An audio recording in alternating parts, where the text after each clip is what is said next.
Welcome back students. आज हम लोग 16 जून 2026 सभी महत्वपूर्ण अपडेट्स को उसके एमसीक्यूज फॉर्मेट में महत्वपूर्ण बिंदुओं के साथ कवर करेंगे जो आपके आने वाले सभी एग्जाम्स के लिए महत्वपूर्ण होंगे। और मैंने उसी क्वेश्चंस को उसी अपडेट्स को शामिल किया जो आपके एग्जाम्स में बन सकते हैं। तो बिना देरी किए चलिए देखते हैं।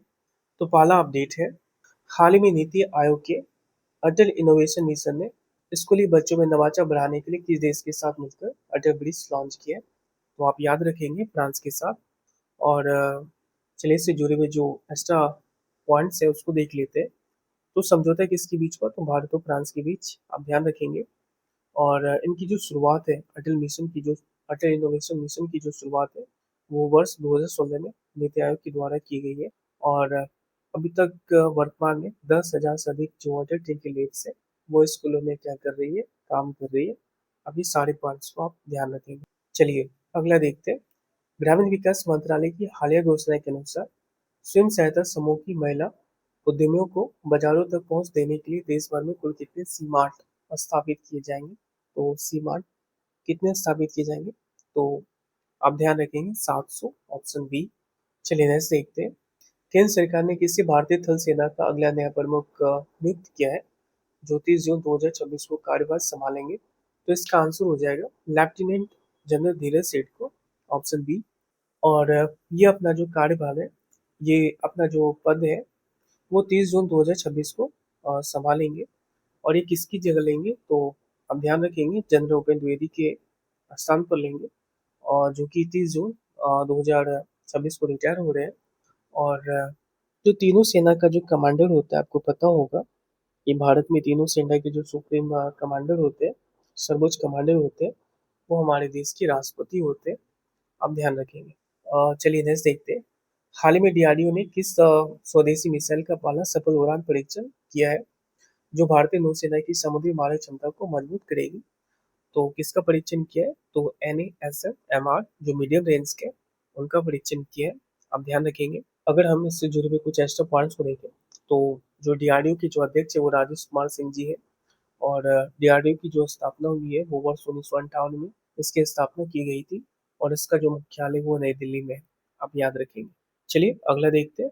जून 2026 में राष्ट्रीय रक्षा अकादमी के इतिहास के पहले महिला कैडेट बैच की पासिंग आउट पैरेड कहाँ आयोजित की गई है जिससे वो भारतीय सेना में अधिकारी के रूप में शामिल हुई है? तो इसका आंसर हो जाएगा राष्ट्रीय रक्षा अकादमी, एनडीए खड़गवासला, ऑप्शन ही। आप ध्यान रखेंगे। चलिए नेक्स्ट देखते हैं। हाल ही में फेसबुक की पेरेंट कंपनी मेटा ने रिलायंस इंडस्ट्रीज के साथ मिलकर भारत का पहला एआई सक्षम डेटा सेंटर कहाँ स्थापित करने का फैसला किया है? तो इसका आंसर हो जाएगा ऑप्शन ए, जामनगर गुजरात। आप ध्यान रखिए, ये काफी महत्वपूर्ण है। और तो मेटा भारत का पहला एआई डेटा सेंटर गुजरात के जामनगर में और रिलायंस के साथ मिलकर लगा रहा है। और इस एआई डेटा सेंटर की जो कुल क्षमता होगी वो 168 मेगावाट होगी। और इसका जो मुख्य विजन है वो भारत में जो मेटा की एआई फीचर्स, जैसे उनकी स्पीड और प्रोसेसिंग को क्या करना है, मजबूत करना है, ये इसका मुख्य विजन है। आप ध्यान रखेंगे। चलिए अगला देखते हैं। हाल ही में भारत ने किस पड़ोसी देश के साथ डिजिटल कनेक्टिविटी को मजबूत करने के लिए अपने यूपीआई को वहां के नेशनल पेमेंट इंटरफेस से सीधे जोड़कर क्रॉस बॉर्डर मनी ट्रांसफर सेवा शुरू की है? तो इसका आंसर हो जाएगा नेपाल के साथ। और ये काफी इंपॉर्टेंट है, आप ध्यान रखेंगे। चलिए नेक्स्ट देखते हैं।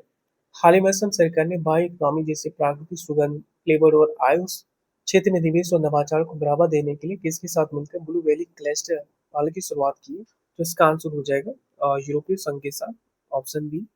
चलिए नेक्स्ट देखते हैं। सरकारी आंकड़ों के अनुसार पिछले 12 वर्षों में चिकित्सा शिक्षा के विस्तार के बाद भारत में वर्तमान में कुल चालू एम्स की संख्या 2014 से अब तक 2014 में ये 8 थी, अब बढ़कर कितनी हो गई है? तो इसका आंसर हो जाएगा ऑप्शन सी, और 23 एम्स। भारत में वर्तमान में जो एम्स की संख्या वो 23 एम्स है। और चालू जो मेडिकल कॉलेज है वो 818 है। और पारंपरिक चिकित्सा पद्धतियों को बढ़ावा देने के लिए जो स्वतंत्र आयुष मंत्रालय का जो गठन किया गया वो नवंबर 2014 में किया गया है। हाँ, आप ये भी ध्यान रखेंगे। चलिए नेक्स्ट देखते हैं। संस्कृति मंत्रालय की हालिया घोषणा के अनुसार वर्ष 2024 और 2025 के लिए कुल कितने कलाकारों को देश के संगीत सम्मान संगीत नाटक अकादमी फेलोशिप के चुना गया है? तो आप ध्यान रखेंगे 108 कलाकार को चुना गया है। और जिनमें से कि 106 युवा कलाकारों को उस्ताद बिस्मिल्लाह खान युवा पुरस्कार प्रदान किया जाएगा। आप ध्यान रखिए। तो आज की सभी महत्वपूर्ण अपडेट्स और उसके एमसीक्यू फॉर्मेट यहीं पर समाप्त होते हैं। उम्मीद है ये सेशन आपके प्रिपरेशन के लिए काफ़ी हेल्पफुल रहा होगा। अगर आपको वीडियो पसंद आया है तो आप वीडियो को लाइक करें और अपने दोस्तों के बीच शेयर करें। और बिहार की सभी आने वाले प्रशासनिक सेवाओं के एग्ज़ाम्स की तैयारी के लिए सब्सक्राइब कर सकते हैं। यहाँ पे आपको करेंट अफेयर्स वो आपको यहाँ पर मिलेंगे। जितने भी सेक्शन और क्लासेस होंगे वो आपके एग्ज़ाम्स के लिए काफ़ी महत्वपूर्ण होंगे। धन्यवाद।